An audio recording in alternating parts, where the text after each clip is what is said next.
Hello everyone, hope you all are doing well. So today we are going to do the next question of our agriculture optional answer writing practice series. जो हमारी agriculture optional answer writing practice series चल रही है उसके next question को आज हम लोग करने वाले हैं. And today's question is explain the various theories of inheritance. Inheritance के जो थ्योरीज है, डिफरेंट थ्योरीज हैं, उसको हमें एक्सप्लेन करना है. And write down the evidences suggesting the presence of cytoplasmic inheritance. और जो साइटोप्लाज्मिक इनहेरिटेंस है वो प्रेजेंट जो होती है वो उसको क्या एविडेंस सजेस्ट कर रहे हैं. कुछ एविडेंसेस के बारे में बात करना है जो हमें सजेस्ट कर रहे हैं कि यहाँ पे साइटोप्लाज्मिक इनहेरिटेंस प्रेजेंट है in crosses reasons. So we will see how we approach this answer.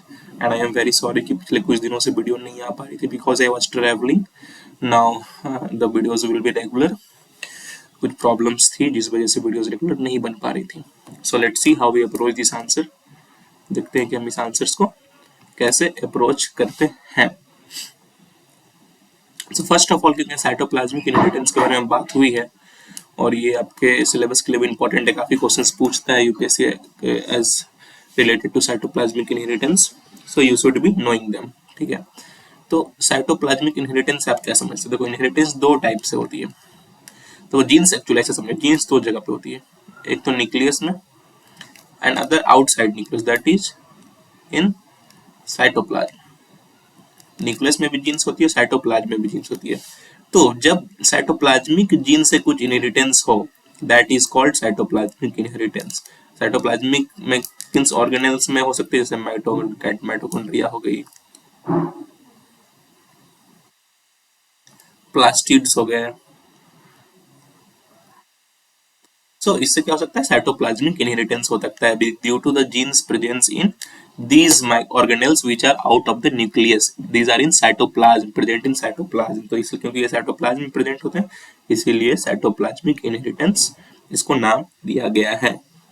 तो I hope you understand this. Now moving to the first part of the question, that is various theories of inheritance. Inheritance के various theories क्या क्या है. First one is blending inheritance. Blending inheritance, तो blending inheritance में क्या कहा गया था. इसमें कहना था कि जब भी ट्रेड्स पेरेंट्स ऑफ स्प्रिंग में जाते हैं तो दे ब्लेंड. तो ब्लेंड मतलब when traits pass traits from parents to offsprings they blend. इसका मतलब क्या हो रहा है कि कुछ यूनिफॉर्म इंटरमीडिएट कैरेक्टरिस्टिक्स को जनरेट करता है. This means they generate some uniform intermediate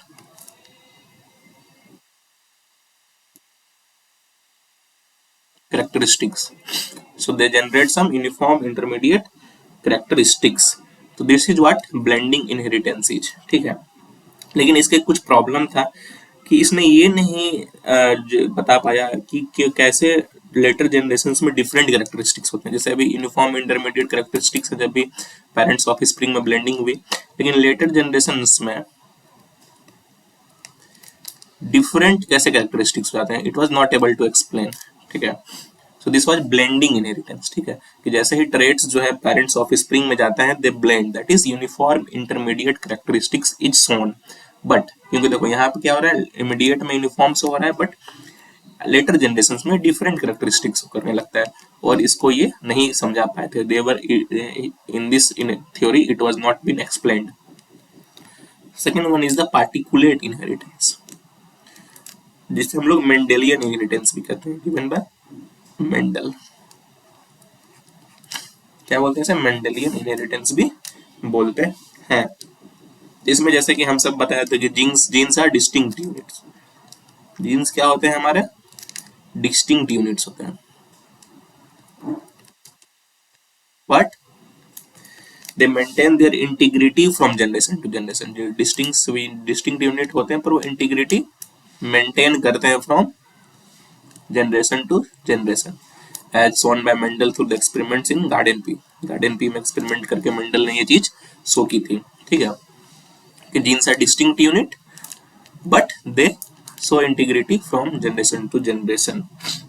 They are distinct units that maintain integrity from generation to generation. So this was about particulate inheritance. इसे हम लोग मेंडेलियन इनहेरिटेंस भी कहते हैं. Third one is chromosomal theory of inheritance. इसमें क्या बोला गया है कि genes are located on chromosomes. Genes किस में लोकेटेड है? जीन्स कहाँ पे लोकेटेड है? क्रोमोजोम्स में. Genes are located on chromosomes. और और उसका जब भी सेग्रेगेशन होता है, when there is segregation and assortment of genes,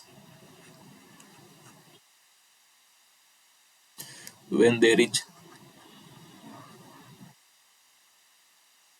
segregation and assortment of genes during meiosis, कब होता है ये? meiosis के time. These account for inheritance pattern. जो हमारे जीन्स जब उसमें सेग्रीगेशन और एसॉर्टमेंट होते हैं म्यूसिस में, तो उसमें उस टाइम आपको क्या इनहेरिटेंस देखने को मिलता है. ठीक है, इनहेरिटेंस के पैटर्न्स देखने को मिलता है. और ये आप कहाँ पे ऑब्जर्व कर सकते हो? This can be observe in chromosome during cell division. Chromosome में ऑब्जर्व कर सकते हो ड्यूरिंग सेल डिवीजन. ठीक है, so this is about chromosomal theory of inheritance. So I hope you understand this. Next we have cytoplasmic inheritance, जिसको मैंने बताया कि साइटोप्लाज्म से होते हैं. ठीक है, transmission of genetic information through cytoplasmic organelle such as mitochondria and chloroplasts. ठीक है, so these are the theories of inheritance and I hope you understand this.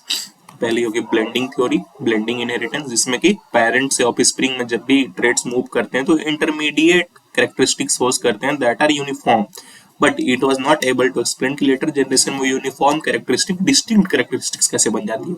Second way particulate inheritance, जिसे हम लोग मेंडेलियन इनहेरिटेंस भी कहते हैं, जिसमें कि genes are distinct units and they so that so integrity from generation to generation, जैसे garden pea में किया था एक्सपेरिमेंट में.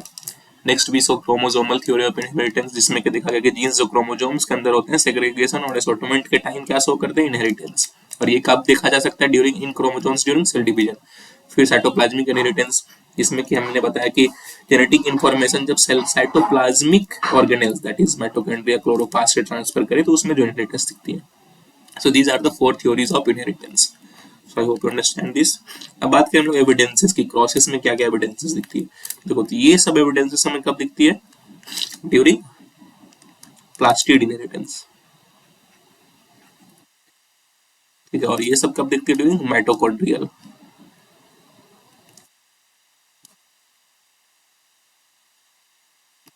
Mitochondrial inheritance. ठीक है, तो देखो प्लास्टिड में एविडेंसेस किसमें किसमें आप देख सकते हो क्रॉसेस में? मिराबिलिस जलापा में देख सकते हो, ओनथेरा में देख सकते हो, लोजाबिन मेज में देख सकते हो. देखो मिराबिलिस जलापा में क्या होता है कि जैसे प्लास्टिड से क्या होता है? Colour of leaf, there is changes in colour of leaf, green white, सब फिर patterns of colours of leaf, तो उसमें आपको चेंजेस देखने को मिलेगा. ठीक है, व्हाइट होती है, ग्रीन होती है, उसके बाद आपकी एक वेरीगेटेड लीव्स होती है. मिराबिलिस जलापा की बात कर रहे हैं तो उसमें इनहेरिटेंस आप देख सकते हो. और ओनथेरा में आप देख सकते हो, लोजाबिन मेज में देख सकते हो, सब में कलर्स चेंजेस होगा जो कि प्लास्टिड से ये प्लास्टिड इनहेरिटेंस हो रहा है, तो there will be changes in colour chloroplast. ठीक है, सेकंड वे माइटोकॉन्ड्रियल, इसमें जैसे आप देखो साइटोप्लाज्मिक मोलिस्टिलिटी होता है प्लांट्स में. There is pokiness in neurospora. ठीक है, तो पोकीनेस में आप क्या देखते हो यहाँ पे कि जो साइज हो जाती है, ठीक है, दो मतलब ब्रेड मोल्ड होता है न्यूरोस्पोरा जो उसकी नॉर्मल ग्रोथ होती है, जब लेकिन पोकी पार्ट जब आता है दैट इज स्लो ग्रोथ दिखाता है, वो नॉर्मल से स्लो ग्रोथ दिखाता है, and it happens due to mitochondrial inheritance. Next similarly we have petite in yeast. इसमें भी क्या होता है? स्मॉल हो जाता है साइज पिटाइट का. तो these things are due to mitochondrial inheritance. ठीक है, so I hope you understand these things. ये सारी चीज आपको अच्छे से समझ में आ गया कि एविडेंसेस से क्या थ्योरीज हैं. और आज से क्लासेस, आज से जो वीडियोस हैं वो मैं रेगुलर बनाऊंगा. सो जिसके लिए जो भी पहले इरेगुलरिटी हुई थी, I am very sorry for that, and now we will be regular. So that is all for today. Please do like, please do share, and please do subscribe. It takes a lot of hard work to make such videos for you on regular basis. अगर आप like करते हो, share करते हो, subscribe करते हो तो काफी मोटिवेशन मिलता है हमें कि हम और भी ऐसे वीडियोज आप सबके लिए बना पाए। सो that is all for today. Have a nice day. Thank you.